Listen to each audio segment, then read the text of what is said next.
நெஞ்சில் குடியிருக்கும் தோழா தோழிகளுக்கு வணக்கமுங்க. நம்ம விஜய் அண்ணாவோட ஃப்ரெண்டு சஞ்சய் வந்து ஒரு வீடியோ லான்ச்சுக்கு போயிருக்கிறாருங்க. அங்கே நம்ம மீடியா டீம் வந்து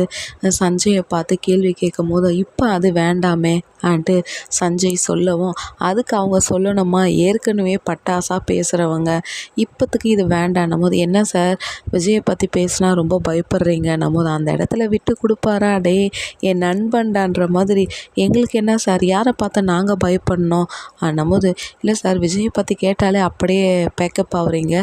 போது, அப்படியெல்லாம் ஒன்றும் இல்லை, இங்கே தான் கோர்ட்டில் கேஸ் நடந்துன்னு இருக்குல்ல, தீர்ப்பு வரும்போது அப்போ எல்லாரும் பார்க்கலான்னும் போது, என்ன சார் எந்த இடத்துலையுமே நண்பனை விட்டு கொடுக்க மாட்டீங்களான்னும் போது, அந்த டாபிக் இப்போ வேண்டான்னும் போது, இல்லை சார் இப்போ கரூரில் நடந்த பிரச்சனையில் விஜய் வந்து ரொம்ப சைலண்ட்டாக இருக்கிறாரு, உங்ககிட்ட அதை பற்றி ஏதாவது பேசியிருக்கிறாரான்னும் போது, நாங்கள் நட்பு ரீதியாக எல்லாமே பேசிப்போம் சார், அதை இங்கே சொல்லணும்னு ஒன்றும் அவசியம் இல்லையேன்ட்டு சஞ்சய் அப்படியே காரமான பதில் சொன்னோன்னையும் பார்க்குறவங்களுக்கெல்லாம்,